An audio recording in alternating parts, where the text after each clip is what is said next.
everyone, inshallah. We are going to be starting. So this meeting is being Zoom. Bismillah ar-Rahman ar-Rahim.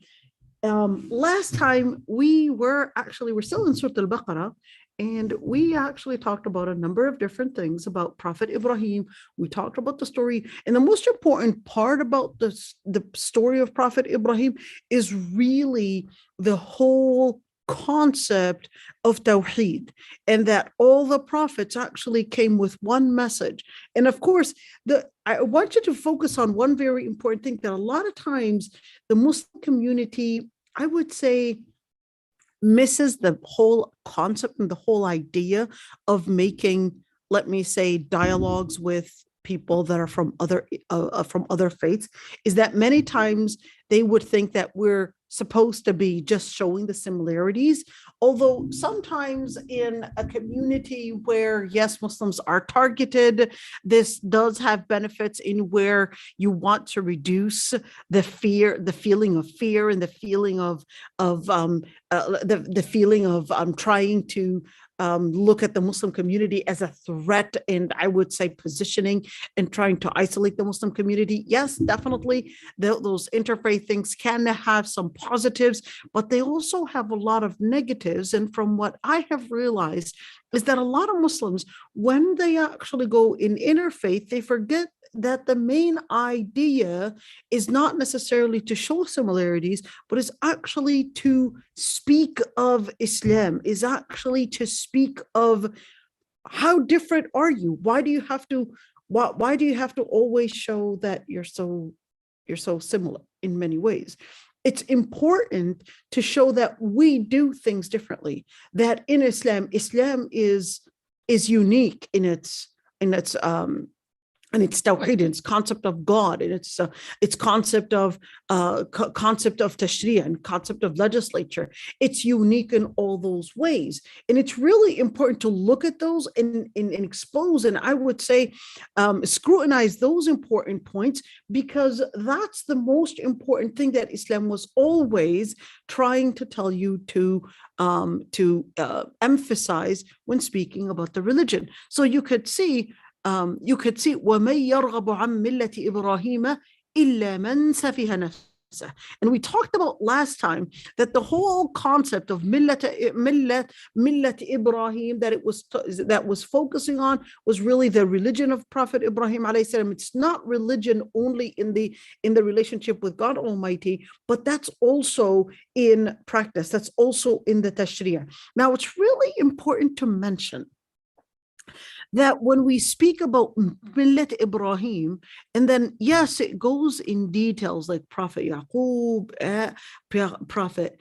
Ishaq, Ismail, etc.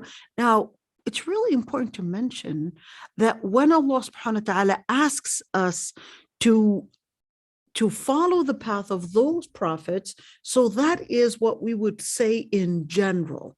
That's ala al-ijmal, that's in general. We don't have to unearth and dig what really were the details of their sharia. In fact, even if, let's just assume, okay, let's just, hypothetically assume that we unearthed some kind of a scroll, okay, so which is impossible, but let's just, hypothetically speaking, okay, unearth some kind of a scroll that actually gave the details of what Prophet Sulaiman alayhi salam's sharia was. Okay, let's just assume, hypothetically speaking, do we have to follow and actually take his sharia into consideration? So here is one very important thing to say, is that there are actually two different opinions between scholars on that. Number one is that all scholars agreed that if, let's just assume we found these scrolls, if that sharia is contradictory, we're talking about sharia, because aqidah in terms of creed is not whatsoever going to be contradictory with any other prophet. It's going to be the exact same aqidah, the exact same concept of about Allah Almighty, about the akhirah, about the angels, about the prophets, about how we relate in worship, but not the exact ritual of how we worship.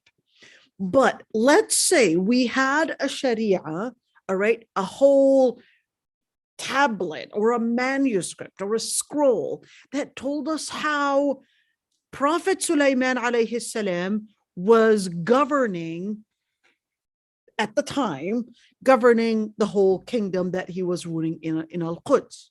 Let's just assume. So number one is that all scholars agreed that in terms of the differences, if there's a difference between Sharia, that Shariat Sulaiman and Shariat Muhammad sallam, that we would consider that Shariat Muhammad sallam abrogated the previous Sharia. Got it? It's number one. What does abrogated mean? So abrogated means to basically not necessarily change, but that the later Sharia would disregard the previous Sharia. Got it? If they're different. Now, they had differences of opinions. فاطمة جيبي لي الكرسي الثاني، هذا الكرسي داخل لجوه وكسر لي ظهري. Now, they had differences of opinions on if the Sharia was similar or at least not necessarily contradictory, but there were differences. Differences to mean that they had, maybe one had different details or some information. What do we do in that situation? So the first opinion said that the Sharia that is before us, that, you know what, why don't you even put it outside? That one's broken. It really, I've got a bad back anyway, so that one just, that's it. Qada alay. All right. Now, the first opinion is that the Sharia for the previous nations, for the previous prophets, is actually not a Sharia that we should at all relate to or rely on in understanding Shariat al-Islam. All right, Shariat Muhammad sallallahu alaihi wasallam. The other opinion is that no, if it doesn't contradict, we can get sort of inspiration, we can learn from it if we were able to prove that this really is a Sharia that is, let's say, recorded authentically. All right. So what about, we've got the Torah and the Injil. Can we necessarily go back to, let's say, the Bible today or the Torah today and actually say, well, let's see what is actually mentioned in there in order to understand what we need to do in Islam? Well, here's one thing, is that number one is that when we look at the Torah, all right, or what is today as mentioned as Torah or the Injil, the Prophet ﷺ actually said that in the hadith that we should not deny or even confirm what Bani Israel were saying. So what does that mean? Whether we're talking about the Torah, whether we're talking about the Mishnah, Tanakh, whatever it is, all the different things. Now, what that means is that we cannot whatsoever go back to those scriptures or even those books and actually consider those books as any way of a resource for legislature or legislation. Are you guys with me here? So we cannot say, well, hey, guess what? I've actually managed to go back to the Bible and I actually asked a rabbi and this is what he said that in Judaism the law is. That is irrelevant to Islam. We cannot base it whatsoever on that and consider that that is a resource Again, we cannot base it as a resource to legislate in Islam. اليوم أكملت لكم دينكم وأتممت عليكم نعمتي ورضيت لكم الإسلام دينا. Islam was finalized. The resources that we would go back to is really Quran, Sunnah, Ijma', Qiyas. The Quran, the Prophet ﷺ's Sunnah, the Prophet ﷺ's tradition, and the consensus between scholars, and of course the qiyas, which is the analogy that is really coming from maqasid al-sharia, from the legal maxims that are really based on Islam. Now, there are other resources that we do go back to, such as, for example, those are differences of opinions between scholars on how let's say valid they are in terms of resources, such as the legislature before us. The scholars had differences of opinions on that, such as the actions of the people of Ahl al-Medina during the first and second eras after the Prophet's death. Number three, such as looking at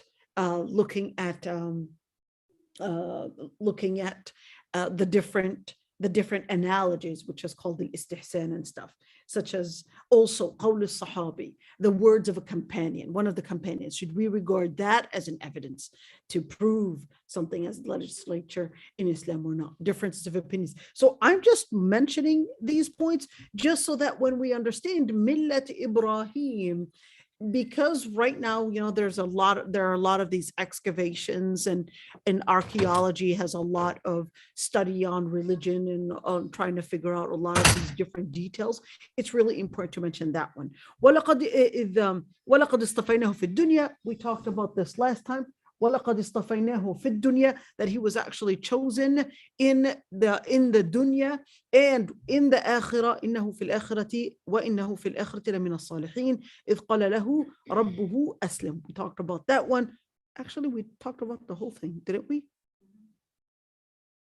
We were actually here. Why don't you guys stop me? Allah yahdikum. All right. You guys were supposed to stop me. صبغة الله, this is where we left off at. صبغة الله ومن أحسن من الله صبغة ونحن له عابدون.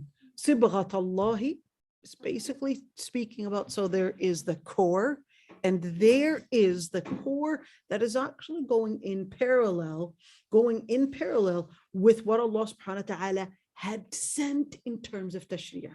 What does that mean? When you look at sharia, there are actually a number of different things that when we speak about any type of legislature, that it must be put in consideration. Number one, which is the fitra, the instinct. What is the instinct? You as a human being, what are you on the inside? Understanding human beings and understanding their, not only how they function, but the different things that happen. Now, understanding on the inside as human beings, all right, as human beings, the different motives that as human beings we might have that might go off track. All right. Now, as human beings, we do have a number of different things that we are, let's say, in complete relationship with animals in terms of a lot of our behaviors. A lot of our behaviors, they actually have similarities with animals. Well, that's why as human beings, Allah subhanahu wa ta'ala had gifted us with intellect, but even intellect itself is not capable of understanding everything of how we should be relating as human beings. So Allah subhanahu wa ta'ala gave us the fitrah. Now the fitrah, do animals also have fitrah? Animals also have fitrah. All right, what is that? So when you look at the fitrah is not something that is related to intellect. So what is it? So a fitrah is an inner feeling. It's an inner feeling, and this inner feeling, it gives you some sort of information, but this information does not necessarily does not necessarily come from a data or an understanding of consequence and what you want. So you get a feeling, and these senses push you towards a certain behavior. So with animals, for example, there's a fitrat al-umuma, there's the motherhood instinct, and that instinct is what makes animals behave in a certain way.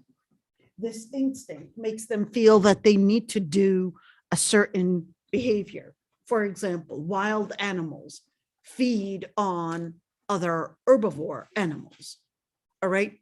So this instinct to what and how to decide what to eat and what not to eat, it's really based on instinct.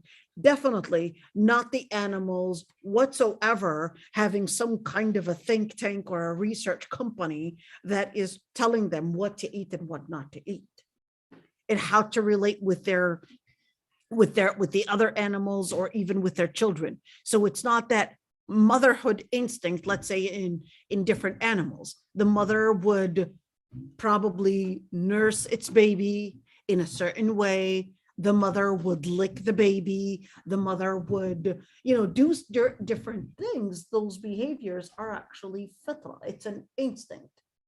Now, a lot of times, let's just say different philosophers will consider that human beings don't have an instinct, and consider that it's only animals that have an instinct.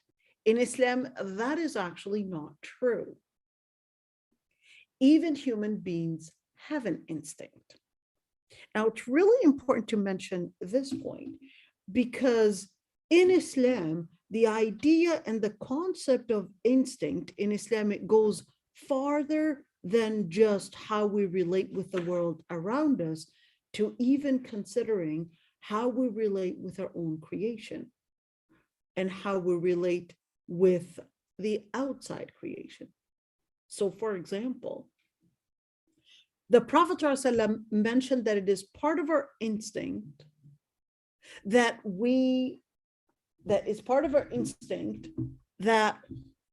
the Prophet ﷺ in the hadith said that kullu mawlud is born with a pure innate instinct. Oh no. All right. This pure innate instinct, all right, the Prophet ﷺ mentions that it relates to understanding that there is something behind this creation, that there is a purpose for life, that there are these questions, that there is something beyond creation that they could relate to and connect with, to seek help, to seek knowledge about the world, to seek different things and how you relate with the world. All right. So what does that mean? Why would God Almighty send prophets and messengers if we had the fitrah? Because the fitrah is not enough to give you the complete information about your life. Are you guys with me? The fitrah is not enough.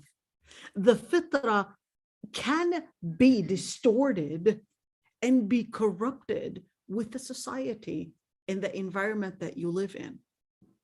So what does that mean? What's your name? What? Fadumo? Fadumo.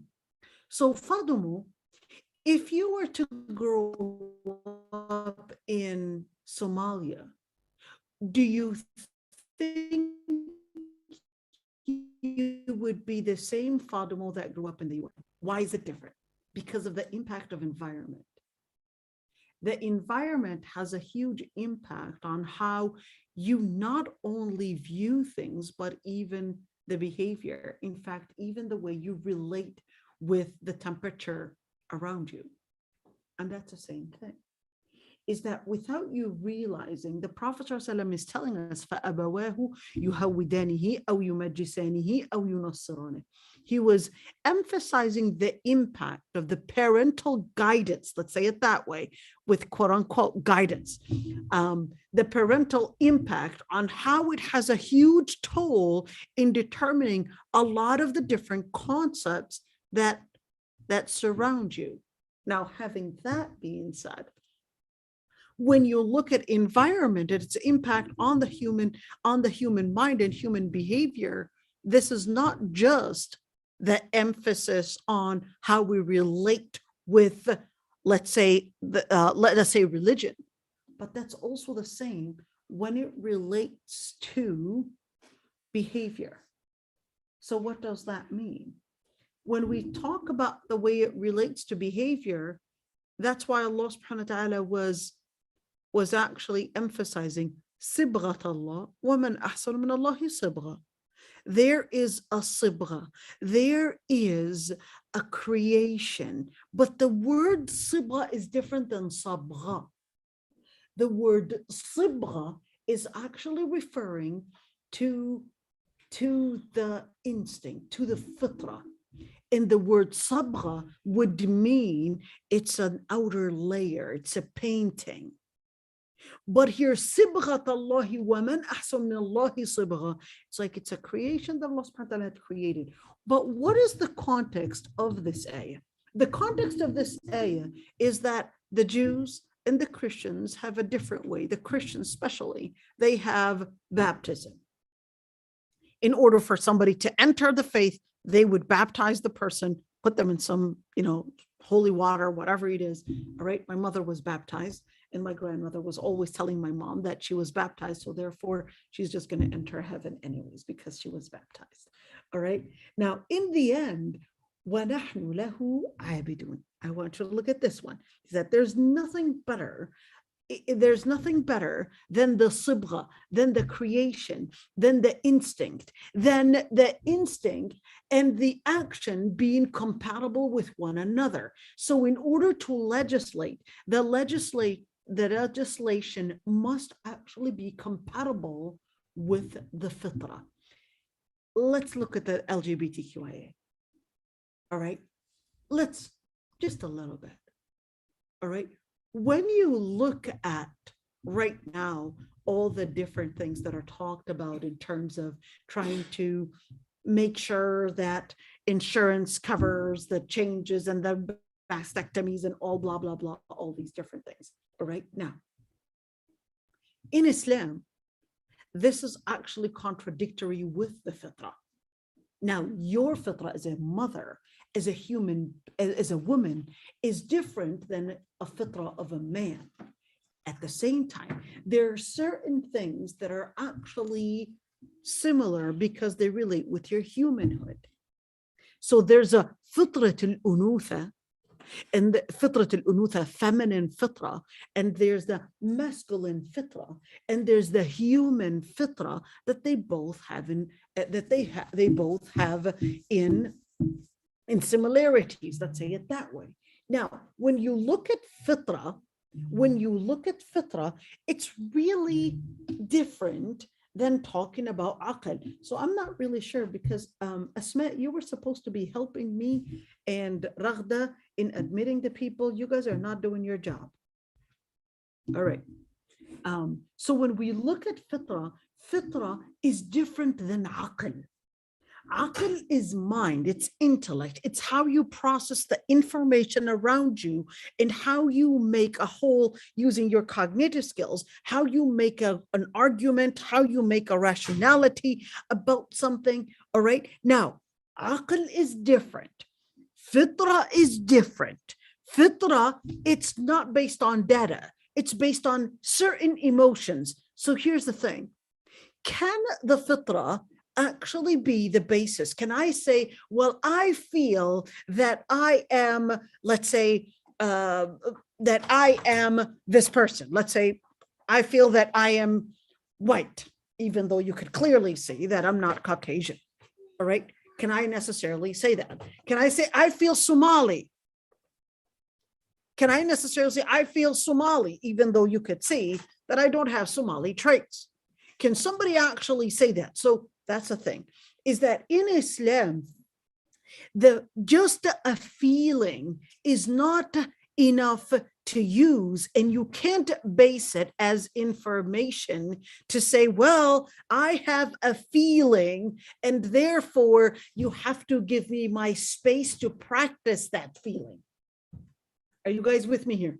So you can't say and use fitra as the basis to defend a lot of things. And that's why there is a basis, which is Quran and Sunnah, to help you understand what is Sibghat Allah. What is Sibghat Allah? What is the fitra really? Because if you're going to base it on just your own inner feelings, well, how do I know that your feelings were not distorted by the environment and the surrounding around you? So we don't base it that fitra and just base it on that. So how do we understand, even when we talk about human psychology, when we understand human psychology, it's not based on research in where, well, this is what we find data telling us. That's not enough. We would go back to Quran and Sunnah to help us understand what human really means. Are you guys with me? What's her name? Samia. Do you understand what I'm saying, sweetheart? Yes. So when that's okay. That's okay. I understand. I'm boring. Wallah, I know. I absolutely know. All right. So when we say Sibghat Allahi wa man ahsanu min Allahi sibgha, this is actually talking about that Allah subhanahu wa ta'ala created within us the fitra and wa nahnu lahu abidun. Now let's look at a number of different things. Here, وَنَحْنُ لَهُ مُسْلِمُونَ. Then, وَنَحْنُ لَهُ عَابِدُونَ. All right, let's continue. قُلْ أَتُحَاجُّونَنَا. I just want to keep these because we're going to try to make a connection. قُلْ أَتُحَاجُّونَنَا فِي اللَّهِ. Tell them. أَتُحَاجُّونَنَا. What is أَتُحَاجُّونَنَا? أَتُحَاجُّونَنَا actually means, do you argue, debate? فِي وَهُوَ رَبُّنَا وَرَبُّكُمْ. Are you arguing and debating us about God? What is the context of this ayah? The context of this ayah is that the mushrikeen and the Jews and the Christians, each one was claiming to be preferred over others. Let's give an example. When you look at white supremacists, what would they claim? That they are somehow a better race. Why would they claim that they're somehow a better race? Well, the whole idea of claiming a better race over another race actually comes from the Darwin's theory. Are you guys, have you heard of it? I was just learning about it. Okay, good. What is the Darwin's theory really claiming? Well, Darwin's theory is really the base of all the different racist discrimination that is right in our modern times, at least, that is happening. What is the idea? The idea is that man was going through evolution, and that evolution tells us that there is the survival of the fittest, and therefore the later, in other words, if we were to put a graph, the darker you are, that means you are part of the older race and not the newer race. So the white race would be more beautiful, would be smarter, would be stronger, would be, and the list goes on and on. Why? Because they were fittest. They were fitter, and they managed to develop new traits to get accustomed in order to bring in new potentials. So therefore, if you are Black, you are behind in your abilities than somebody that is white. All right? Than somebody that is white. So what happens? Well, that's the whole idea of where the fascists, the Nazis, etc., and regarded that, hey, since the Black is behind in their abilities, then that actually means it is fair to question even their humanity. And that's why even here in the US, imagine they were actually performing surgeries on Black women, as an example, on Black women for OB studies, because, and without anesthesia, because they considered that Blacks can't even feel pain. So it was justifiable. It made sense that, hey, anyways, they're behind in terms of feelings because only humans feel. So Blacks can't feel. That's a stronger trait. That's a potential that developed later. All right. So when you actually look at here, this is one of the ideas. Okay. This is not necessarily discussing this, but I'm just giving you, in our modern, let's call it argument, how this relates to that. So the Christians and the Jews and the Mushrikeen, they also had a similar concept, a similar type of an argument. And they said, we are better. We are chosen. We are somehow holier, that is. So Allah subhanahu wa ta'ala says, and tell them, are you going to debate to us about God and claim preference and claim to be chosen by God when our God and your God is basically one? In other words, He's one creator. So to claim somehow superiority over someone else because of who you are, just like that, or that you somehow have a better ancestry, Allah subhanahu wa ta'ala says, well, wait a minute, how are you going to claim that? That is a claim that requires, of course, one very important piece of information. Let's hold on to that piece of information. So that's why Allah subhanahu wa ta'ala says, tell them, وَهُوَ رَبُّنَا وَرَبُّكُمْ. Tell them. How would you debate that when our Lord and your Lord is, in other words, we're all creatures of God. We're all creatures of God. So to claim superiority over another race or another group of people is not based on what your ancestry is or what you wanted to claim, but وَلَنَا أَعْمَالُكُمْ وَلَنَا أَعْمَالُنَا وَلَكُمْ أَعْمَالُكُمْ. But at the end, there's a certain important piece that really makes any person superior. What is it? لَنَا أَعْمَالُنَا وَلَكُمْ أَعْمَالُكُمْ. In the end, you've got your actions, we've got our actions. What does that mean? لَكُمْ دِينُكُمْ وَلِيَ دِينِ. You've got your faith and we've got our faith. Don't impose it on anyone else. Even if that faith was Islam, don't impose it on anyone.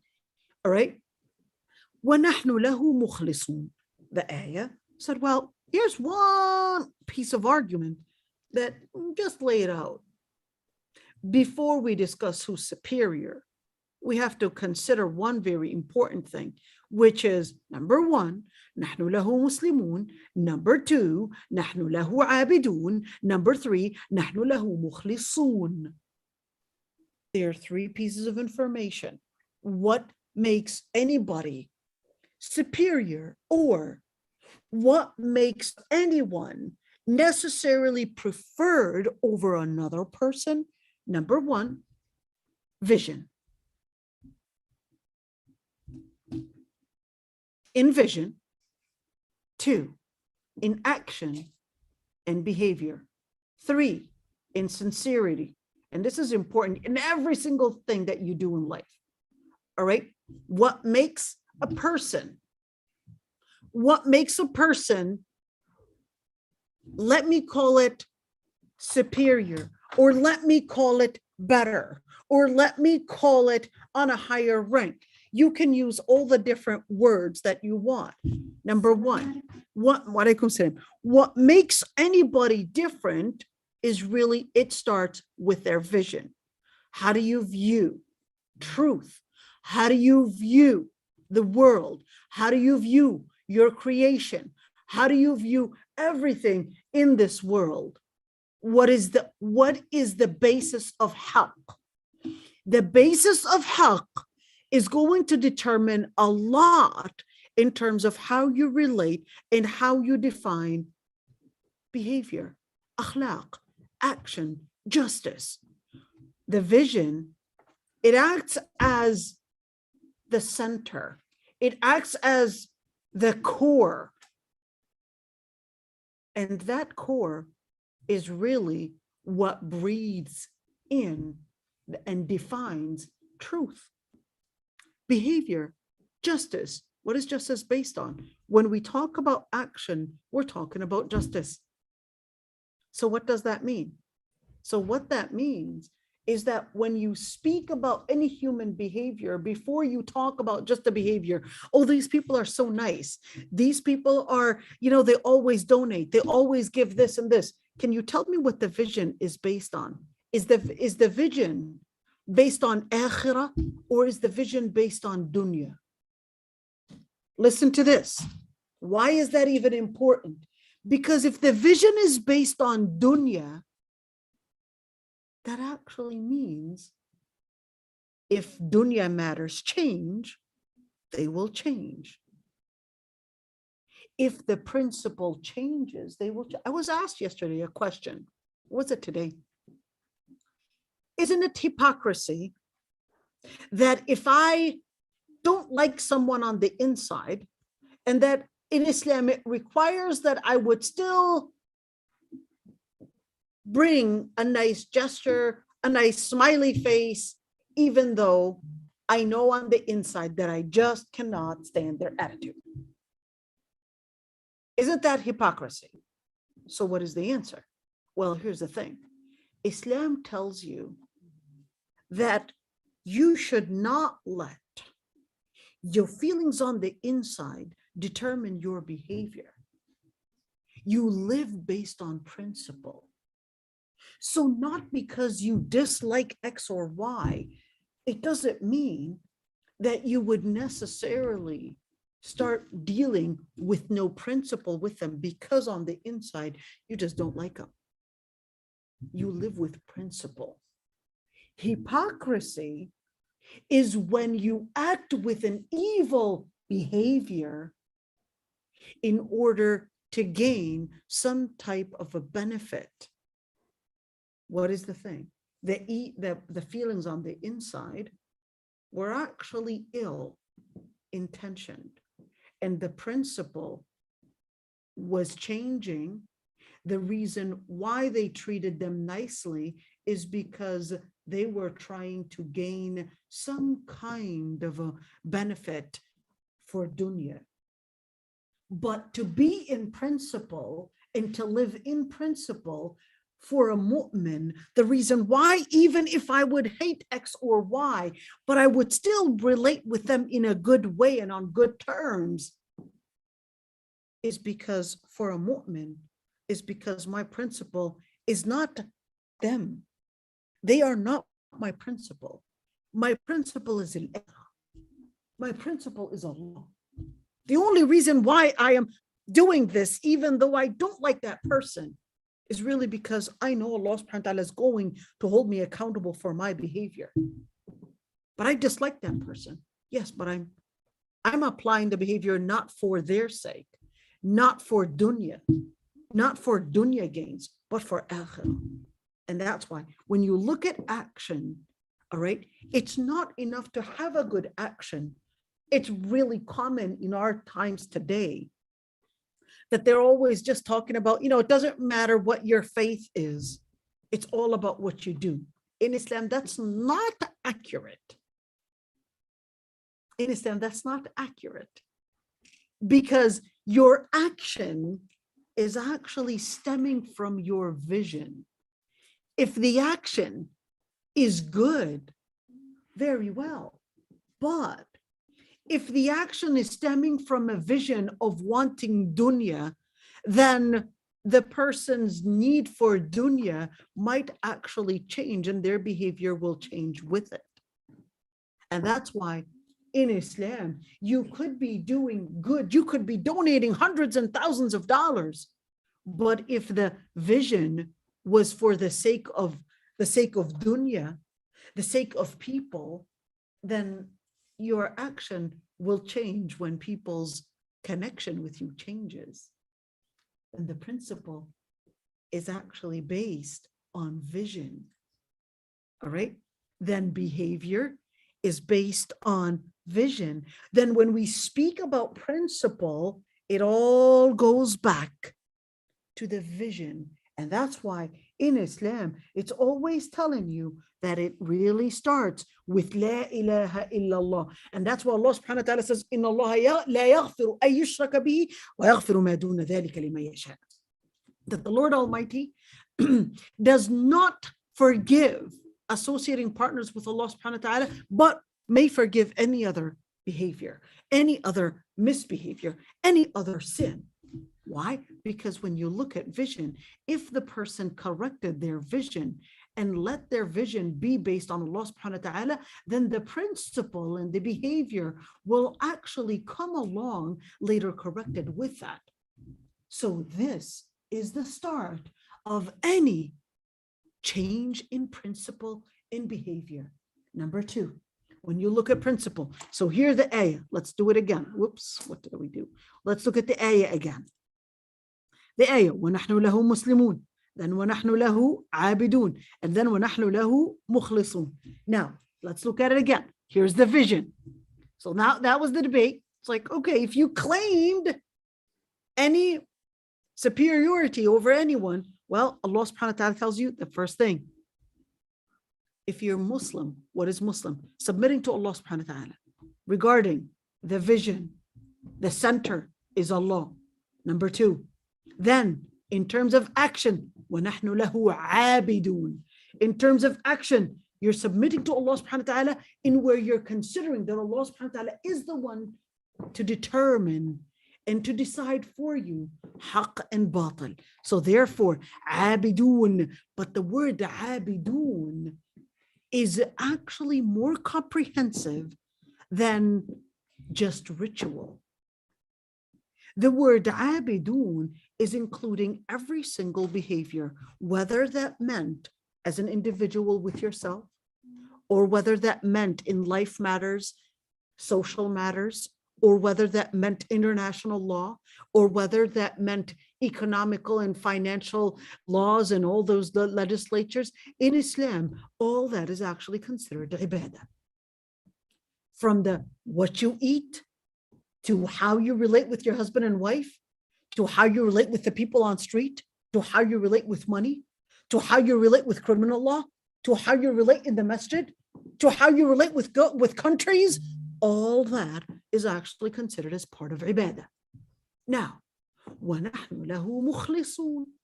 That's another one, and that is sincerity.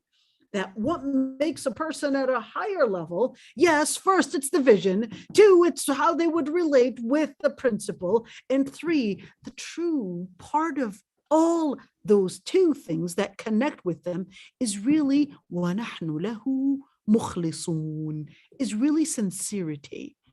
You can be Muslim and you can do what you need, what you're supposed to be doing, but what connects all these three things is really sincerity, al-ikhlas. In other words, in all matters, whenever you want to get married, the first thing you should consider is their vision. Two, their behavior and how they relate with Allah subhanahu wa ta'ala. Number three, let's test and see, are they really sincere with connecting these two dots right there?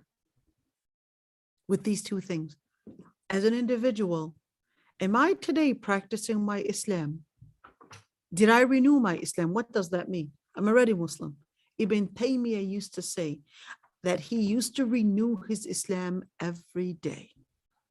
Do your shahada every single day. Renew it. And even when your son or daughter, they reach the age of puberty, there are differences of opinions between scholars on whether they have to renew their shahada or not. So when they reach the age of puberty, did you do your shahada? Are you considerate over your shahada? then the ibadah is going to come with it. Al-ikhlas is going to be something we do with tazkiyah.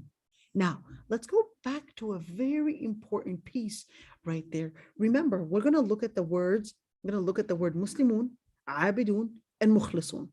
All right. Now, let's look at a number of different things. So when you look at the word Abidun, notice it related it with the fitrah.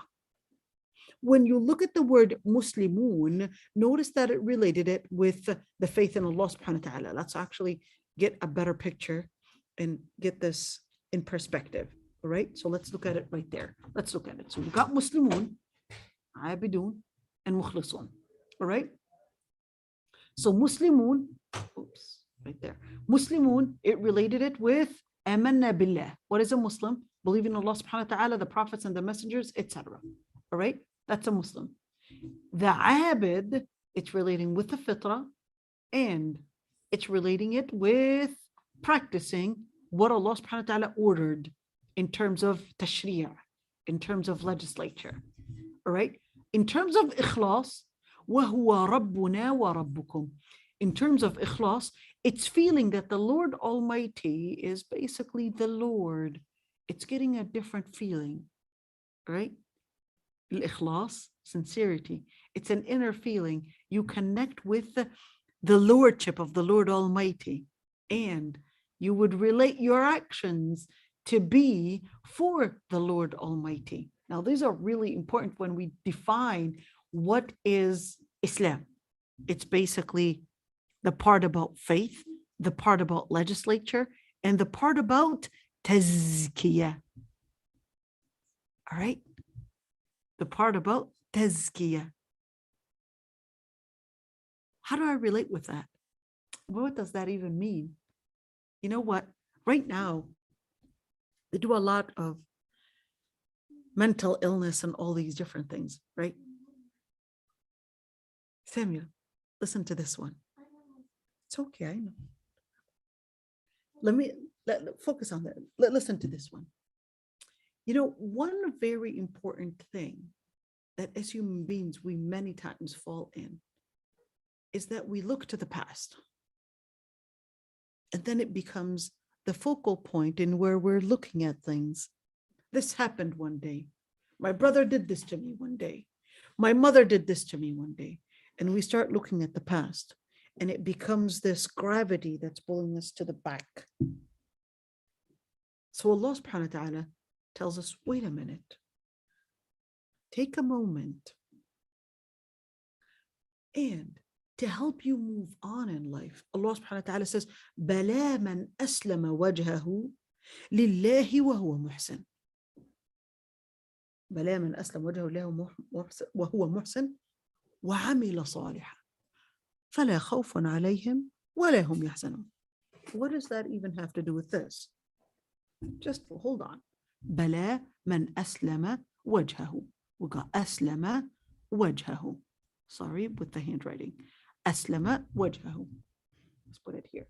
So أَسْلَمَ وَجْهَهُ لِلَّهِ وَهُوَ مُحْسِنٌ. All right? Look at the points. فَلَا خَوْفٌ عَلَيْهِمْ وَلَا هُمْ يَحْزَنُونَ. Let's look at these points. So what happened? Let's look at these points. أَسْلَمَ وَجْهَهُ. Why am I connecting it with here? Because of the correlation. So what did they do? أَسْلَمَ وَجْهَهُ. They're Muslim. وَجْهَهُ. It's just really similar to, well, أَسْلَمَ وَجْهَهُ. This is talking about the wajh, but this wajh, a face, is not literally the face.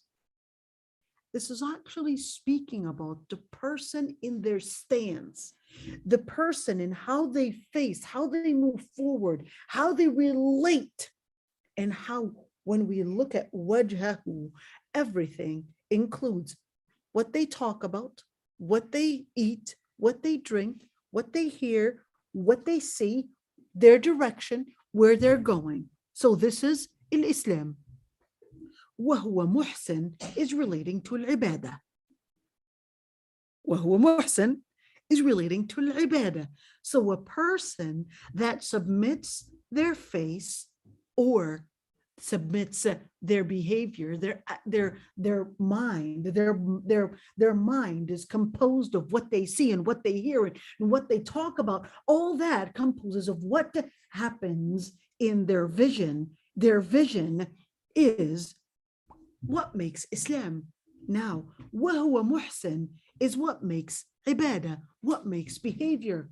Then the part about khawf and huzn is relating the feelings, and this is al-ikhlas. When you actually live, let's do it right there. Sorry, let's do a little erasing right there so we could see those points. So what would actually make and what is to benefit from ikhlas? What you will benefit from ikhlas is this piece of it. No fear and no sorrow. Are you with me here? So what does that mean? Why no fear and no sorrow? لا خوف عليهم. They won't fear, whether from future or whether in the akhirah. And no sorrow because they know that the Lord Almighty is their Lord. So they would know that their matters are in the hands of Allah Almighty. So they submit to Allah Almighty fully, and they would have the sincerity. Why would they have the sincerity? Because they know that Allah subhanahu wa ta'ala has the ilm, has the qudra, and has the hikmah. Wait, let's do it. Why is that? Why these 3 points? Ilm, qudra, and hikmah.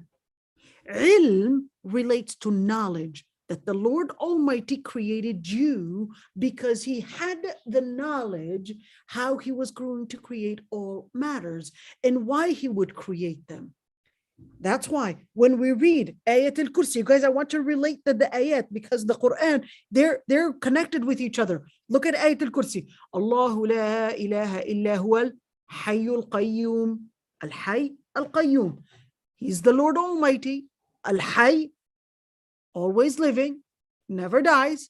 Al-qayyum, he's the self-efficient, doesn't need anyone to help him in any way. لا تأخذه سنة ولا نوم. له ما في السماوات وما في الأرض. He owns everything. Therefore, له ما في السماوات وما في الأرض. من ذا الذي يشفع عنده إلا يعلم. Here's the علم. يعلم ما بين أيديهم وما خلفهم. Why is Allah Almighty the only God to worship? Because يعلم ما بين أيديهم وما خلفهم. ولا يحيطون بشيء من علمه إلا بما شاء. There's the قدرة, there's the power. ولا يحيطون بشيء من علمه إلا بما شاء. وسع كرسيه السماوات والأرض. There's the hikmah. وسع كرسيه السماوات والأرض, in where the throne of the Lord Almighty is beyond all the heavens and all the earth and everything that is around. So therefore, he has all the wisdom. So comes in when we would relate with our understanding of Islam. All right, let's go and use a different color so we could relate it. When our understanding of Islam, our behavior is connected with it. And why understanding of Islam? Because we know that Allah subhanahu wa ta'ala has the knowledge. We know that he has the power. We know that he has the wisdom. So therefore, we would relate with Allah subhanahu wa ta'ala with al-ibadah.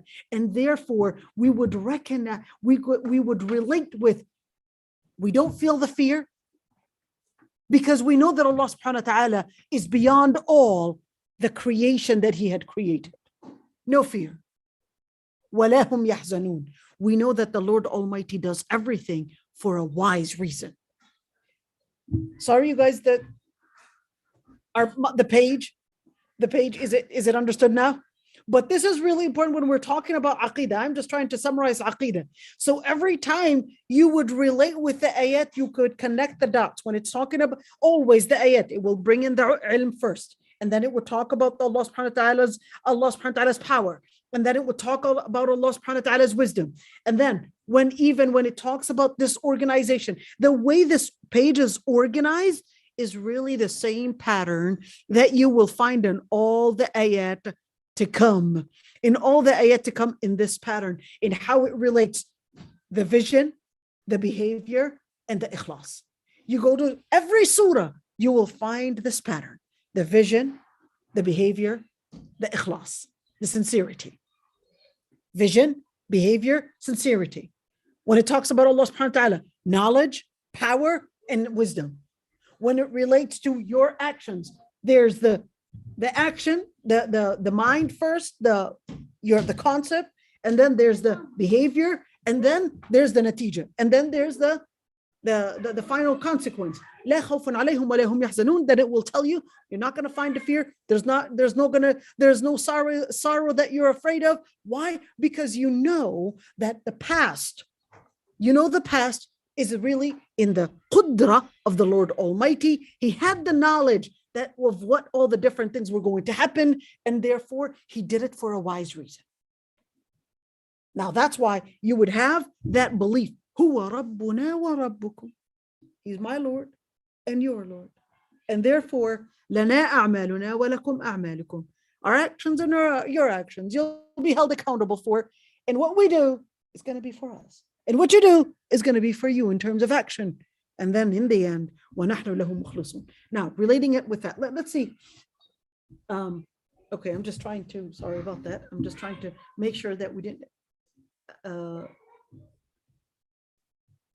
All right, well, Habibti, she's such a cute girl.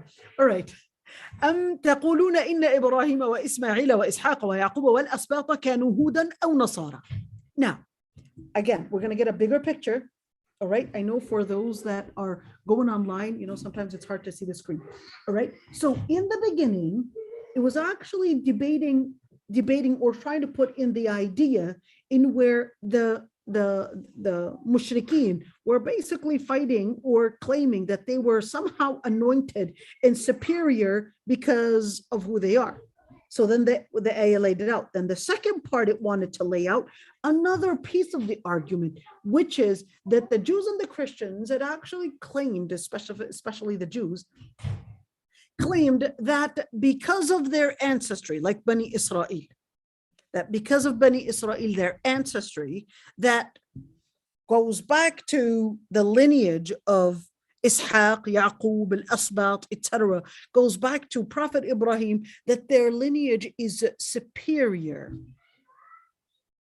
Then therefore, if their lineage is superior, then therefore, for sure, they're going to be superior in the eyes of Allah Almighty. So Allah subhanahu wa ta'ala wanted to right there, just like when he made the statement that what makes somebody superior is not your race or who you are, but it's actually the actions and the ikhlas that you do. Then the second piece is not only about Allah Almighty, but the second piece is about the prophets and the messengers. So let me read the ayah for you. أَمْ تَقُولُونَ إِنَّ إبراهيم وإسماعيل وإسحاق ويعقوب والأسباط كانوا هودا أو نصارى. Do you say that Ibrahim, Ismail, Ishaq, and Yaqub and al-Asbat were Christians or Jews? Do they claim that they were Christians or Jews? What they claimed that all these prophets were Jewish prophets. In another ayah, it refuted this by saying, well, how could you say that Ibrahim was Jewish or Christian when the Torah and the Injil were revealed later by thousands of years anyways? So even if we were to say in terms of chronology and dates, the Bible and the Torah were revealed later. So therefore, he cannot be Jewish and practice in Judaism because that wasn't revealed until many, many, many years later. In fact, thousands of years, almost 2,000 years difference. All right. So when you look at here, Inna Ibrahim wa Ismail wa Ishaq wa Yaqub wa al-Asbata kanu hudan aw nasara. Allah subhanahu wa ta'ala says, tell them, Antum a'lamu amillah. Who knows more? You are Allah Almighty. How can you claim that any of these prophets were actually Jewish or Christian? And then, وَمَنْ أَظْلَمُ مِمَّنْ كَتَمَ شَهَادَةً عِنْدَهُ مِنَ اللَّهِ. There's no worse person than a person who would hide a witness from Allah that he has min Allah. What does that mean? There's no worse person than a person that has a piece of information that can guide people, but then he would hide it, not because of wanting to guide people, but they were hiding that piece of information because they were so arrogant. They wanted to prove themselves right regardless of the evidence. Are you with me, Zainab? So what does that mean? This ayah is actually scary. This ayah is actually scary because for those that learned Islam, and then they don't do their piece of teaching Islam, is really similar to this. What happened? Allah subhanahu wa ta'ala was telling us of the rabbis or the scholars, the Christian priests, that they had some pieces of information. Let me tell you a story. I was actually invited to give a speech in a church in Wayzata. Forgot what the church was, what it was called, but it was in Wayzata. Wallahi al-azim, this happened. And the priest was showing me around. I finished my research, my talk, and explaining about Islam and stuff. And after the talk was finished, the priest wanted to show me around. It wasn't like a priest, but it's a Protestant church. So he started showing me around. And then it's not that we weren't alone. It was actually an open space, but it was an open space where they would do all the speeches and all that stuff. So he asked me a question and he said, Wallahi, this is what he said. He said, is there anything in Islam that you are hiding away from people? I was like, I don't understand what you're talking about. He said, listen, we are both religious personnel. Wallahi, this is how he was talking to me in a low voice. There are people right in front of us. In a low voice, he said, we're religious personnel, and we know that we can't always say the truth to people like that.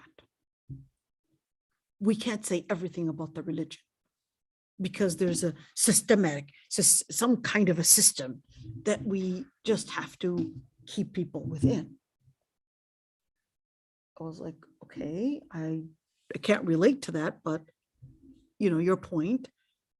He said, is there anything in Islam that you cannot say in public?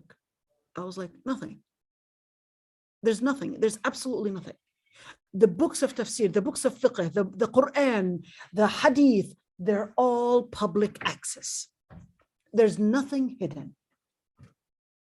He said, but that people can get to it. I was like, why not? We're translating them. We wish we can translate all these books. We don't have a problem with it. And the Quran, we would encourage people to memorize it, and we would put all these drus, public information. There's nothing hidden. And plus, in Islam, there's no papacy in Islam. There's not a piece of information that is, to be for scholarly use and no one else. And I said, well, let me ask you the question. Is there anything that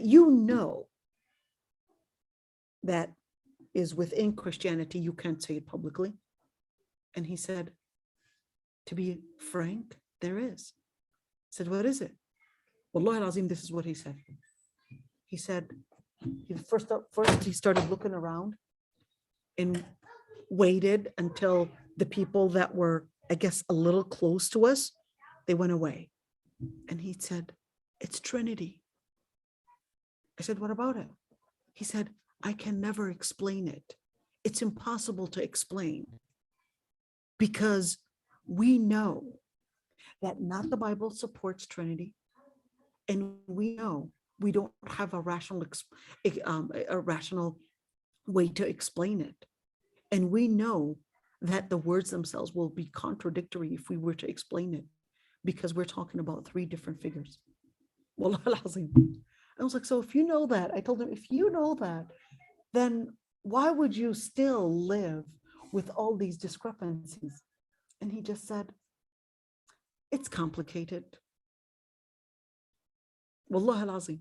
Subhanallah, it's La ilaha illallah. And this is كتم شهادة عنده من الله. This is a witness. This is a witness that he was hiding and is hiding from all the people that will be present. When asked about Trinity, he will make it seem like, yes, I fully understand it, but he knows very well that there's no way that he can explain it and that it's full of discrepancies. But we'll continue. What happened? كتم شهادة عنده من الله. And that's one piece of information that we as Muslims should also be concerned about, is that this is not just relating to the Christians and the Jews, but this is also relating to us, in where don't hide information about Islam, because you will be falling within these lines.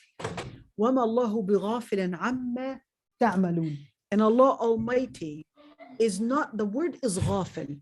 Ghafil actually means unaware of what people are doing. تِلْكَ أُمَّةٌ قَدْ خَلَتْ. That's a nation. Now this تِلْكَ أُمَّةٌ قَدْ خَلَتْ, it was actually mentioned in the previous page. Let's look for it. Right there. تِلْكَ أُمَّةٌ قَدْ خَلَتْ لَهَا مَا كَسَبَتْ وَلَكُمْ مَا كَسَبْتُمْ. Again, to emphasize the same exact information, that's a nation that has lived its time frame, that had used up a certain time, space, and time and place, and they'll be held accountable for what they had done. You cannot claim superiority because you might actually share some lineage with them. In the end, لَهَا مَا كَسَبَتْ وَلَكُمْ مَا كَسَبْتُمْ. You are held for your actions, and they are held for their actions. And the only thing that they had gained is really the good deed that they had remained. And the only good thing, or the only thing that you will gain, is the good deed that you had kept as remained. In other words, all the other things have perished. The only thing that stayed is really the good deed.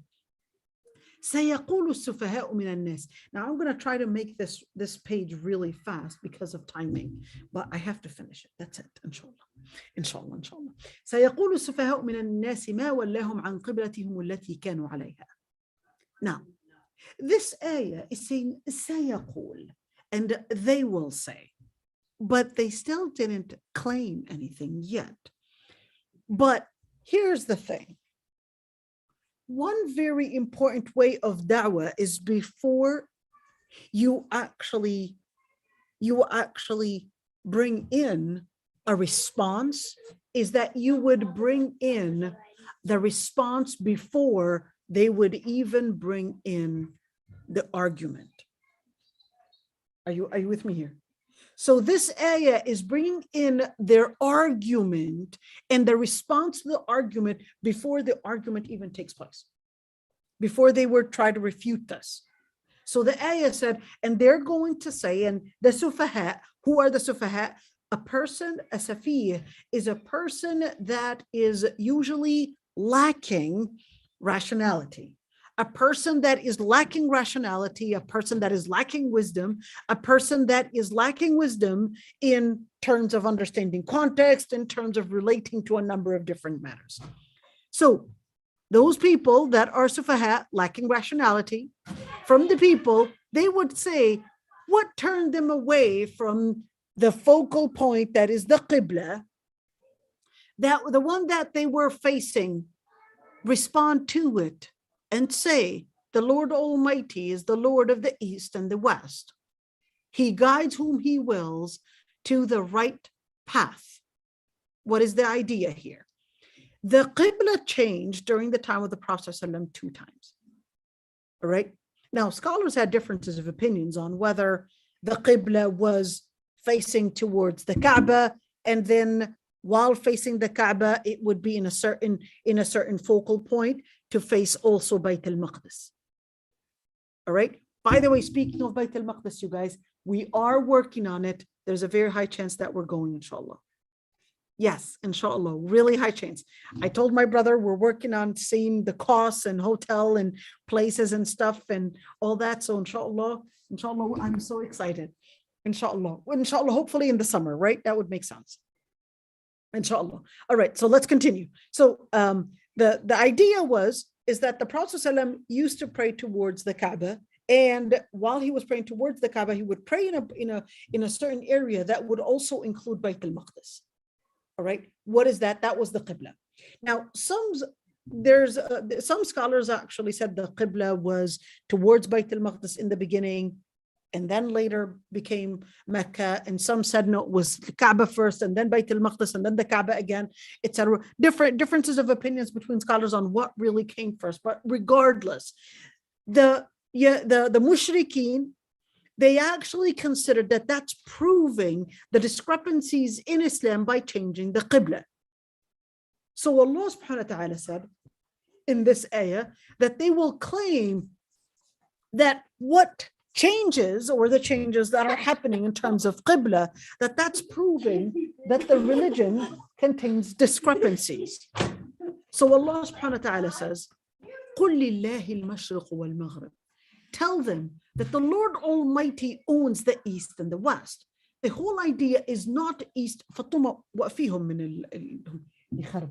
just hope they don't ruin the cameras.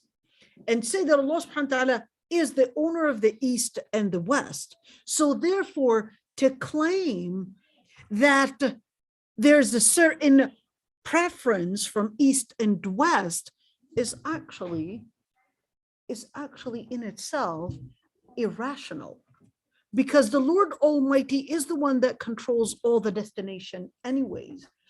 The whole idea of facing towards the Kaaba or any Qibla is really the matter of submitting to the Lord Almighty. The whole concept is how you submit to the Lord Almighty in when He would tell you to face towards a certain direction or do a certain behavior, that you would submit to the Lord Almighty. The idea is not which direction, it's the idea of how you implement when the Lord Almighty tells you to face towards a certain thing, that you would actually apply it. In other words, the whole concept is really submission to the Lord Almighty. It's not the direction, that's not the issue.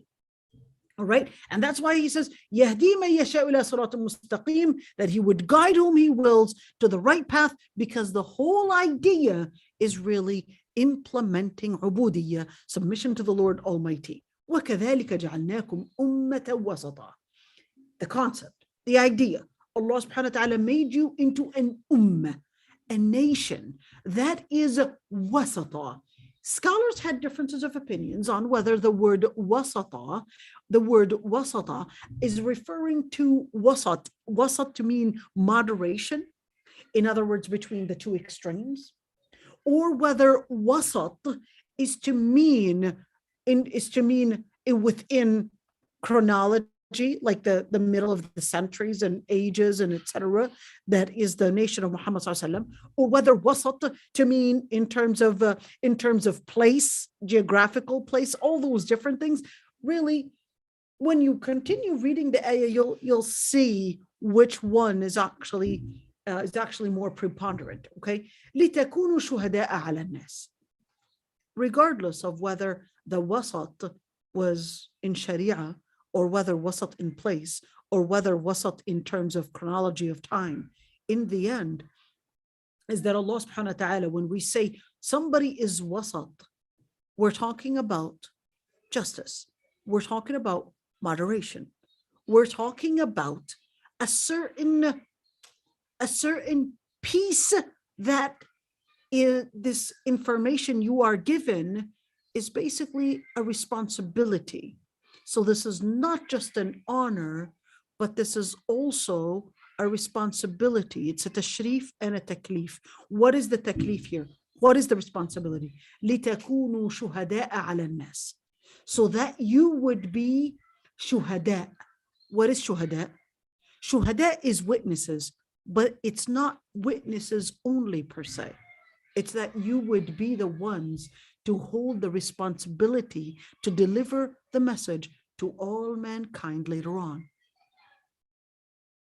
So the scholars that said wasata in terms of chronology also have a point that after the Prophet ﷺ, there were no other prophets.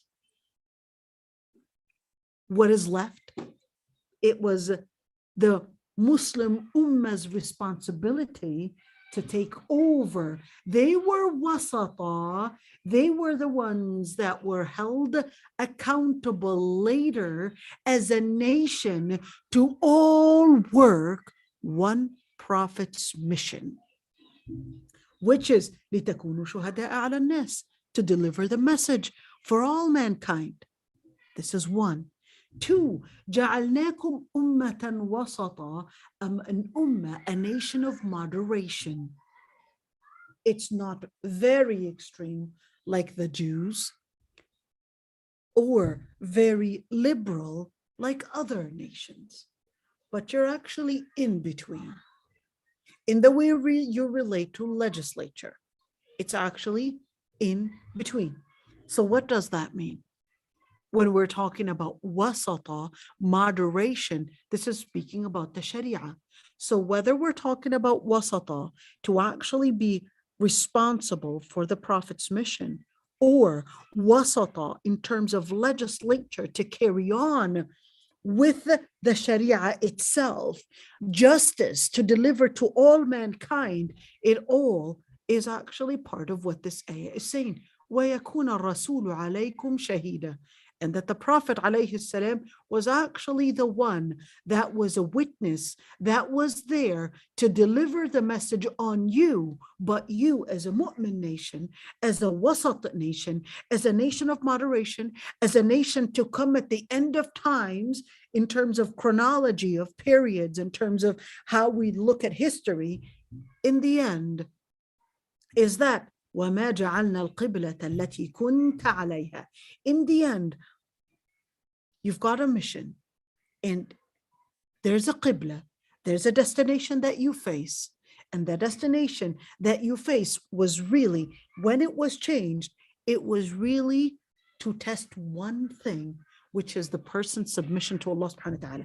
إِلَّا لِنَعْلَمَ مَن يَتَّبِعُ الرَّسُولَ مِمَّن يَنْقَلِبُ عَلَى عَقِبَيْهِ.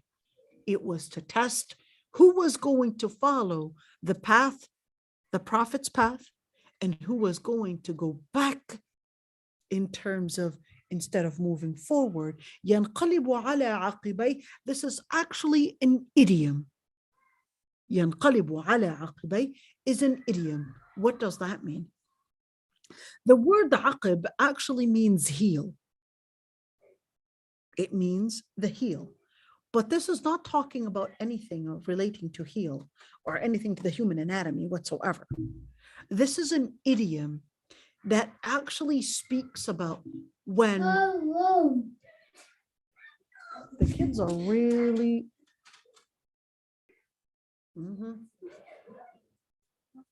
all right. إلا لنعلم من يتبع الرسول ممن ينقلب على عقبيه. العقب, so like we said, العقب is the heel, but this is actually referring to the similarity between when you head towards a certain direction, you move forward, all right?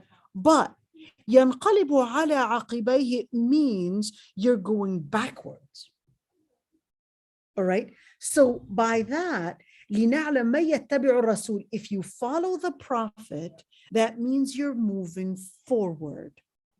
If you decide and you take the steps to reject the Prophet's teachings, that is the idiom right there, that you're actually going backwards.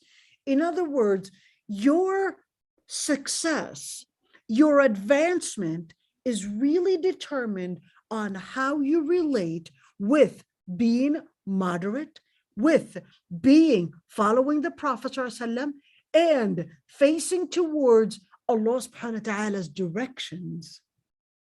Are you with me here? Let's do it again. You've got a direction. You've got a direction, which is al-Qibla, which is the foundation of ubudiyyah to Allah subhanahu wa ta'ala. Then you've got, it's not enough to know which direction. I need to move on. All right. I need to move on. I need to take steps. I need to take those measurements and move on. That's yattabi'ur rasul. Follow the path of the Prophet. All right. There's a destination. It's al-Qibla. There's a path.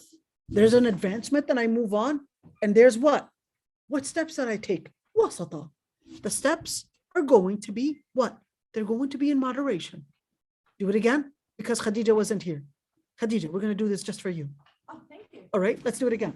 So this whole thing, when we look at this idiom, مِمَّا يَنْقَلِبُ عَلَىٰ عَقِبَيْهِ, of course, when we يَنْقَلِبُ عَلَىٰ عَقِبَيْهِ is talking about heel, but this is not talking about the heel. This is actually telling you there's an advancement, there's moving forward, but يَنْقَلِبُ عَلَىٰ عَقِبَيْهِ actually means to go backwards. Wa alaykum assalam. All right, يَنْقَلِبُ عَلَىٰ عَقِبَيْهِ, to move backwards. So if the person is not taking the path of the Prophet ﷺ, that means they're going backwards. For every single movement that you do, there is a destination, which is al-Qibla. There is the steps that you take to get to the Qibla, which is ittiba' al-Rasul, which is following the Prophet ﷺ.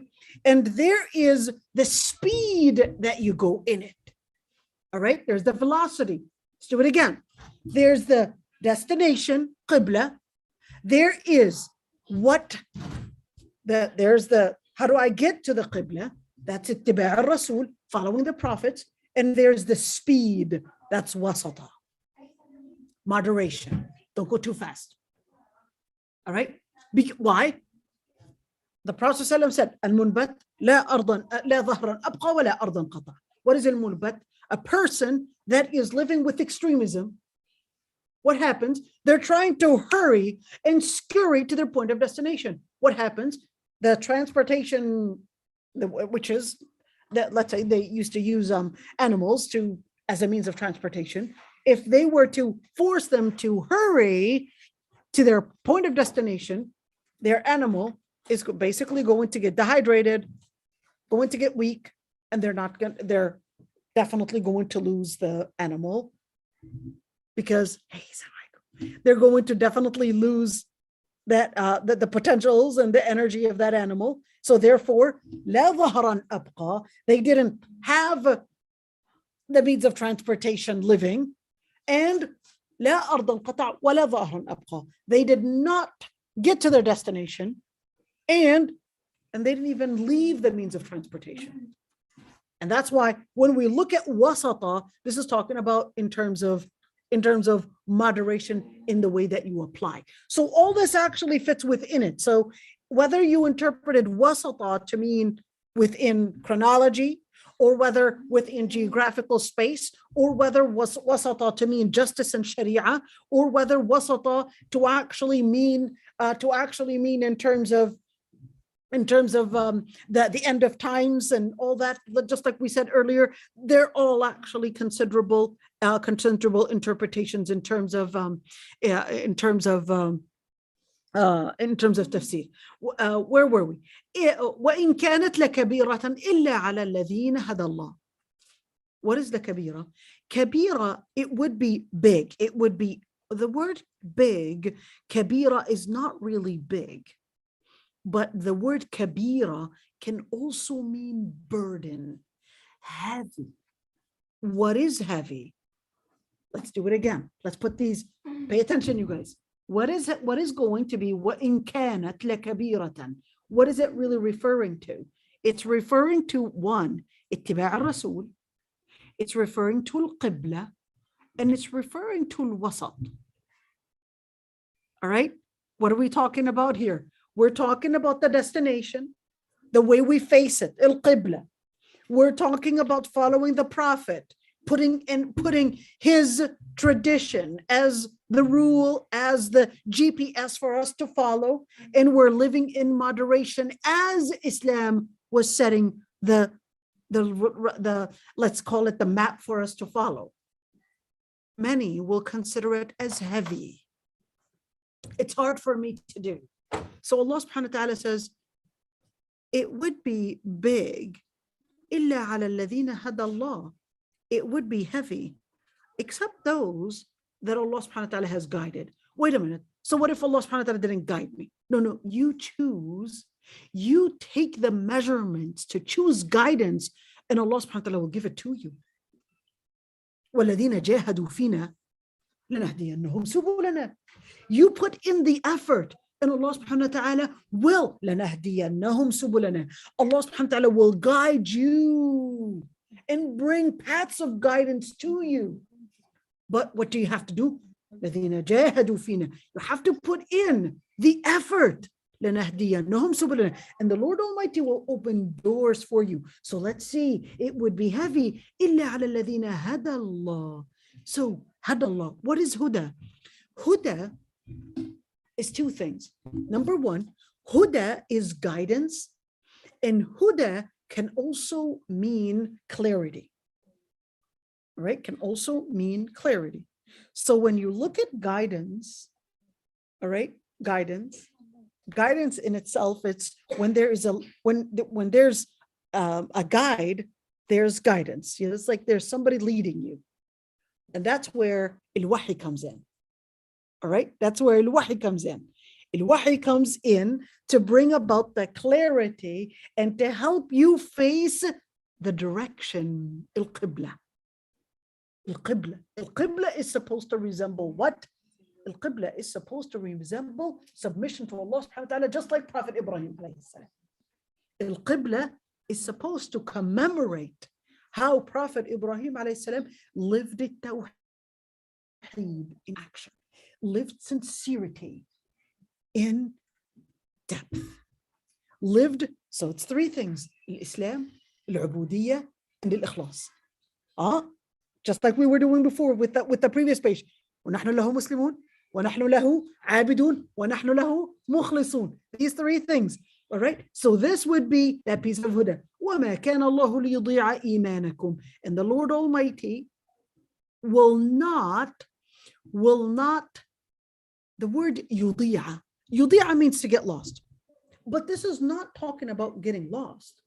This is actually talking about the dismissal. Imanakum. What is iman? What is the context of this ayah? The context of this ayah is that when the qibla was changed, the Prophet ﷺ received the revelation that he was supposed to be facing, instead of towards the Kaaba, towards Al-Quds, Bayt al-Maqdis, that he was now supposed to be facing towards Mecca. So the Prophet ﷺ faces towards Mecca. There was only one person praying with him. All right? Only one person praying with him. Then later, that was Salat al-Asr, according to Salat al-Fajr, Salat al-Asr, differences of opinions between scholars. All right. Then this man finishes the Salah and goes. Then he sees other men praying, and he says, I just prayed with the Prophet ﷺ facing towards the Kaaba. While they were in their Salah, they hear this man, this Sahabi saying that, they shift during their Salah. Now, the farther areas, they were still praying based on the other qibla. It didn't take the people in a farther place, Quba, until the second day. So they prayed a number of different prayers still on the previous qibla. And there were definitely a number of Sahaba that were actually praying based on the previous qibla that had already died. So the other Sahaba were like, oh no, that means they were doing the wrong thing all along. Does that mean all our salah is gone because everything changed? So Allah subhanahu wa ta'ala says, وَمَا كَانَ اللَّهُ لِيُضِيعَ إِيمَانَكُمْ. Whatever good deed that you had done, the Lord Almighty will not forget it for you, or dismiss it for you, or not consider it for you. what is the word imanakum? The word imanakum actually means your faith, but this was actually relating to salah. All right. How do we know it's relating to salah? We know that it's relating to salah based on the hadith that talks about al-Bara ibn Azib, narrated about the Prophet ﷺ, and he said the story of how they were, the story that I just mentioned. All right. Now, this hadith with al-Bara ibn Azib is actually explaining that what is really referred to imanakum is actually salah. Meaning what? When you want to speak about elevating your levels of iman, it actually starts with salah. How are you with your salah? That's where your iman is really focused on. Inna Allah bin nasi la ra'ufun rahim. Lord Almighty in all people, la ra'ufun rahim. Why ra'uf? Ra'uf actually means affectionate. Rahim actually means most merciful. So what is that? Why Rahim and why affectionate? Why relating to that?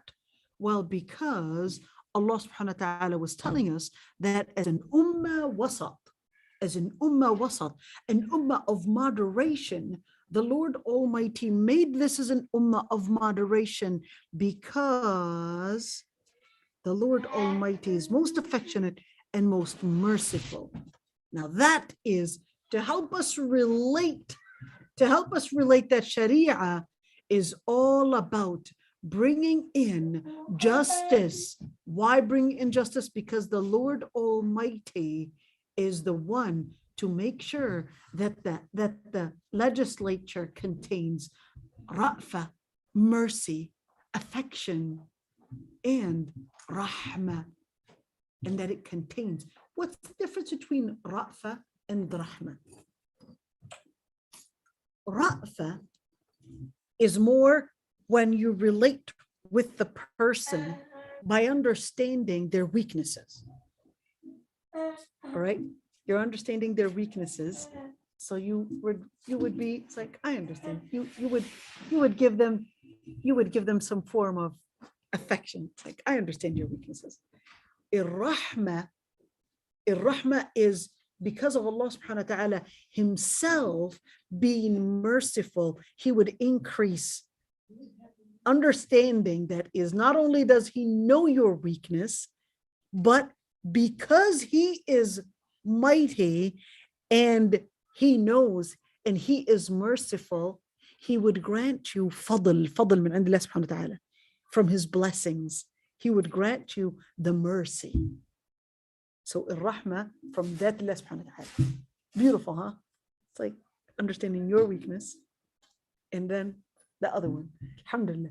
We're going to try to finish it. How much time do we have left? You guys are hungry, right? No, they're doing the food. Don't worry. Did you cook anything? Oh, man. Next time. What foods do you cook? Oh, really? Not Korean? I make some Korean food. Okay, she makes some Korean food. Okay. Can you eat with a chopstick? Oh, good job. Okay. Oh, okay, good. She's part Korean. Yeah, that's why I'm asking you about Korean. She's part Korean. I know, and Palestinian. Her dad is Palestinian. Her mom is Korean. And when I see that, I'm like, what? Will a Palestinian even go that far? I know, it's impossible that Tunisians would marry Palestinians, but Koreans too. Of course, that's because my husband is Tunisian. So قد نرى تقلب وجهك في السماء فلنولينك قبلة ترضاها فولي وجهك شطر المسجد الحرام. Now the Prophet ﷺ had previously known that the Qibla was going to be changed, but the Prophet ﷺ wanted, or let me say, was looking forward, let's say, do it that way, was looking forward to the change of the Qibla when it would be towards the Kaaba. So that's when Allah subhanahu wa ta'ala orders him, فَوَلِّ وَجْهَكَ شَطْرَ الْمَسْجِدِ الْحَرَامِ وَحَيْثُ مَا كُنْتُمْ فَوَلِّ وُجُوهَكُمْ شَطْرَهُ. And wherever you are, then face your faces towards it. That is in Salah. Now it's really important to mention that when you look at the word shatr actually means half. And shatr can also mean towards. Shatr means half, and shatr means towards. All right. So when you look at فَوَلُّ وُجُوهَكُمْ شَطَرَ, so do I have to, when I want to face the Qibla, do I have to make sure that it is on the spot and on the degree or not? Differences of opinions between scholars. Al-Maziri, for example, some Maliki scholar, he said, yes, you have to be on the spot, that even if I were to get a rope from here all the way to the Kaaba, that it would be on the spot. All right. The majority of the scholars said no, because the ayah says shatara, that actually means towards it. The only time that you would have to be concerned to be on the spot is really when you are in front of it.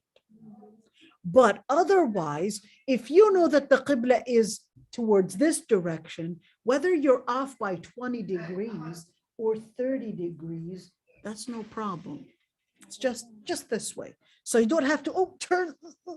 Let me tell you guys, it's not funny, but it's strange. I'll tell you why I think it's not funny. My understanding of mental illness was really not the same as what I know today. I was praying in Masjid al-Huda, all right? And I used to give durus there. And a lady comes in, and she was actually standing and praying towards totally different opposite direction. And I come in and I'm like, okay, well, let me correct the Qibla for her. So in order to, I've had, from Turks in Masjid al-Aqsa, I've seen lots of violent moves and violent responses. So I learned my lesson. So I tell this sister right there, and I said, sister, the Qibla is that way. So I gently try to move her to face the Qibla. And she just pushed me. And I said, sister, the Qibla is that way. I can tell she understands English because she looked African-American to me. And then she pushed me. And I was like, okay, maybe after she finishes her salah. So after she finished her salah, she said, I told her first, I said, sister, the Qibla is that way. And she said, no, the Qibla changed. I said, when did it change? And she said, my husband is Muhammad and I'm Aisha, I'm Khadija. That's what she said. She said, I'm Khadija and my husband is Muhammad. I said, nice to meet you, Khadija. My husband is Sami. And she said, I told you my husband is Muhammad. And I said, yeah, my husband is Sami. Okay. And she said, no, you don't understand. My husband is a prophet. Wallah al-Azim. I actually thought, Ya Allah, Rabbi yaghfir li, I thought that was a prank that the girls in the masjid were doing on me. I thought that was a prank. So I looked at the girls that were in my halaqa and I was like, are you guys trying to prank me here? And then they just looked at me and they were telling me no. And I was like, okay, something is not right here. And I was like, no, your husband is not a prophet. She got so angry.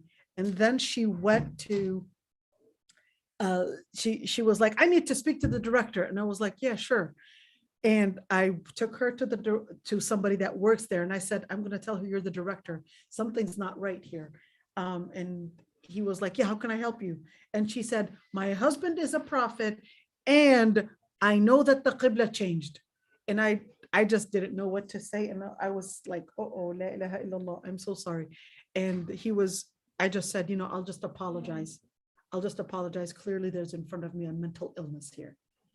And subhanAllah, I don't know why I brought this up, but it's, something, I guess, you will come across weird things, when it comes to people thinking, something divinity about themselves. There's a mental illness right there. I've had people come to me, tell me they were al-Mahdi and that they were talked to by God and etc. So when you get something like that, it's a red flag telling you, hey, there's a mental illness here. Don't rush in doing takfir.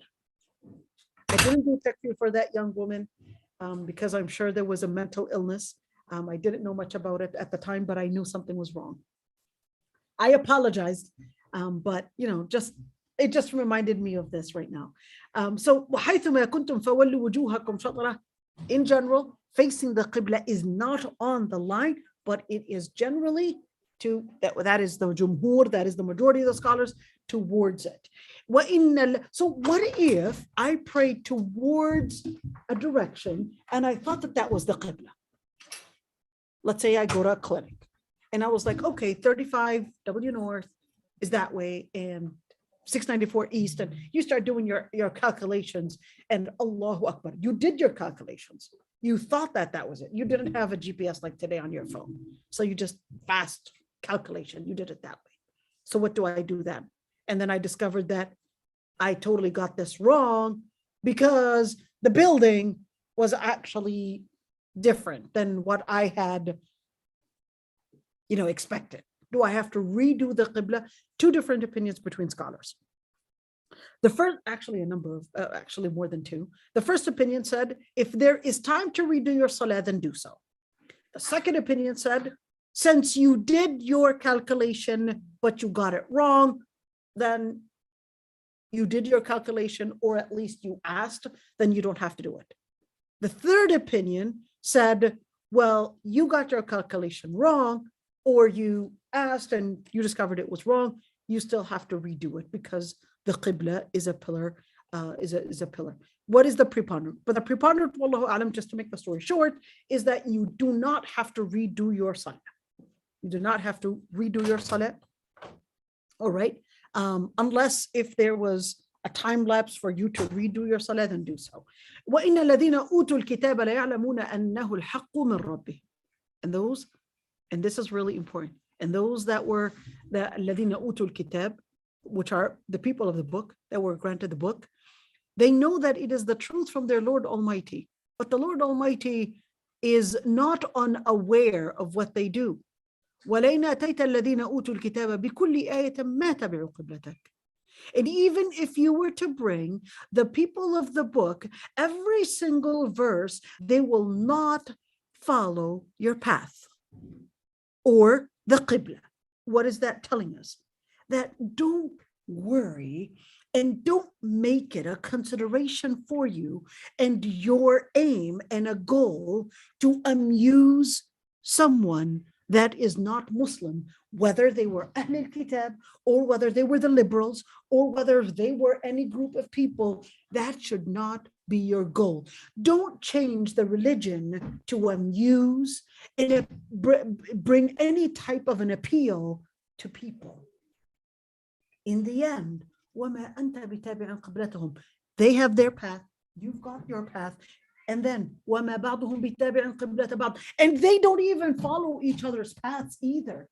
They have differences of opinions, even in terms of direction and understanding of justice and understanding of paths and everything. And then, وَلَئِنِ اتَّبَعْتَ أَهْوَاءَهُمْ. And if you follow their desires, مِنْ بَعْدِ مَا جَاءَكَ مِنَ الْعِلْمِ. After you had been granted the knowledge, إِنَّكَ إِذًا لَمِنَ الظَّالِمِينَ. Then you are among the transgressors. Now, this part of it, this piece of those ayat are basically the whole theme of all the story, or how the ayat were actually bringing about the debate about the qibla. الذين آتيناهم الكتاب يعرفونه كما يعرفون أبناءهم. Those that were granted the book, they would know the book as if they would know their own children. وَإِنَّ فَرِيقًا مِّنْهُمْ. And there are some that would conceal the truth, and they know what it is, but the truth is from your Lord Almighty, and don't doubt. In other words, don't let the arguments that others might put in front of you make you doubt truth. وَلِكُلٍّ وِجْهَةٌ هُوَ مُوَلِّهَا فَاسْتَبِقُوا الْخَيْرَاتِ. They have their path. Each one has a different path, but let Don't let these arguments be your main focal point and you be your main focus. Let the fastabiqul khayrat. Let the main focus be to rush in doing the good and applying the Lord Almighty's legislation, Almighty's rules. أينما تكونوا يأتي بكم الله جميعا. At the end of the day, wherever you may be, Allah subhanahu wa ta'ala will all make us die, and the Lord Almighty will resurrect all of us. Inna Allah ala kulli shay'in qadir. The Lord Almighty is capable of doing everything that He wants, or He's capable of doing all that He wills. Wa sallallahu ala Sayyidina Muhammad for now. And sorry about that, you guys, but we had to finish those ayat. All right. Was she unwell? Well, it seemed like she had some kind of a mental illness, because it's very common people with so the sister is asking, people with like schizophrenia, they might actually, perceive religion in, let's say they will think that they are somehow containing some divinity, some divine power, etc. It is recorded on YouTube, and inshallah, and she really relates with this. I love this girl. Ramadan, that's it. So did they, any questions here before? Go ahead, Ihsan.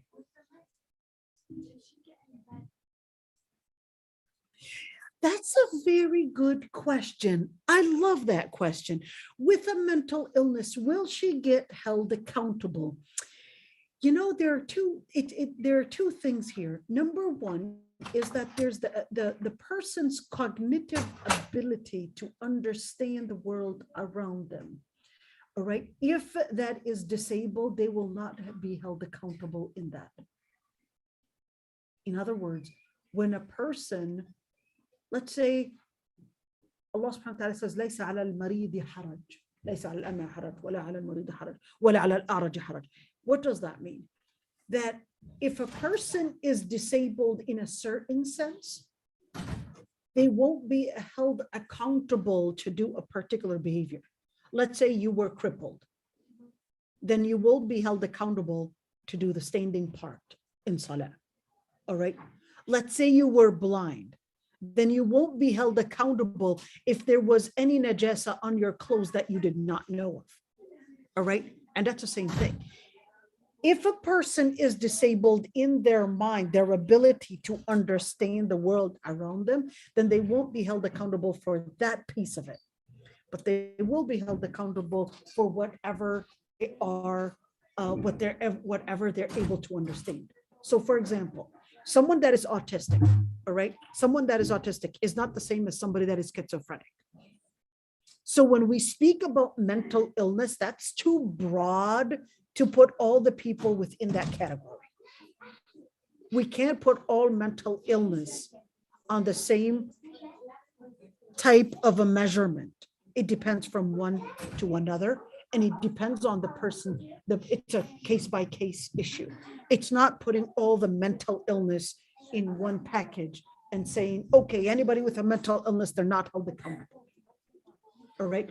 So somebody with OCD, for example, is not the same as somebody that has schizophrenia.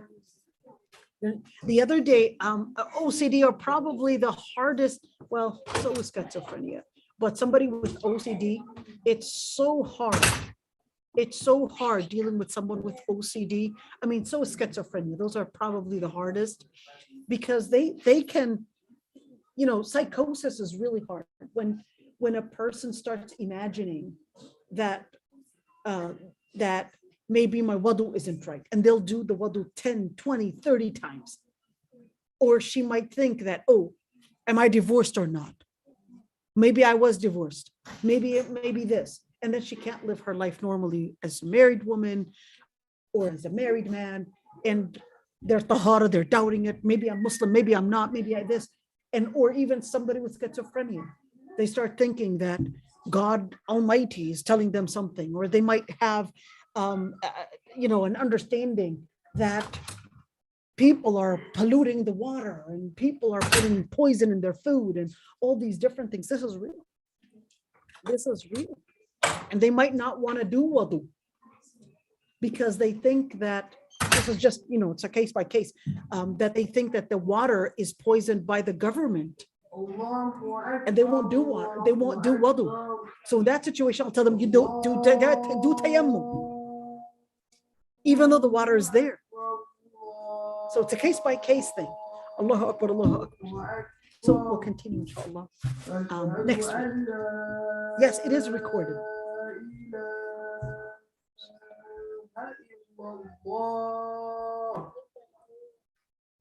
أشهد أن لا Let them see it. Okay. إله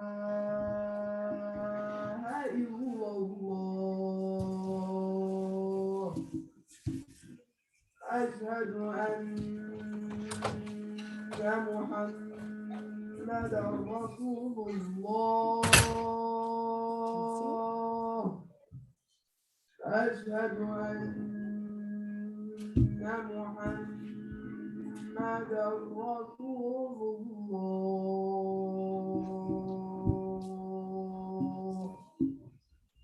حي على الصلاة حي على الصلاة حي على الفلاح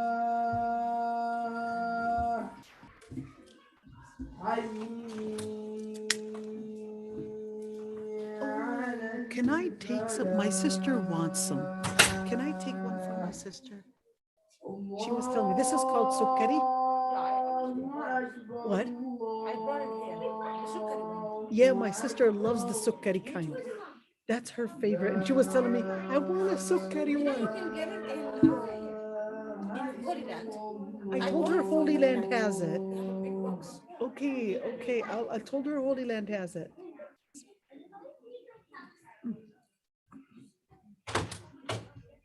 I gotta show them. You know what? This date is called sukkari date. The sukkari date, you would see on top of it, there's like yellow, and the rest is this color. This is a sukkari date. It's a very famous date. And they're passing. This is Ramadan, of course, because we're having fun, and we wished everyone else was here. Iin, you on top of everyone. We wished you were here. Assalamu alaikum. Yeah, I'm jealous. All right, everyone. Assalamu alaikum and jazakumullah khairan for attending. This talk, not about Quran every day. It's only on Fridays.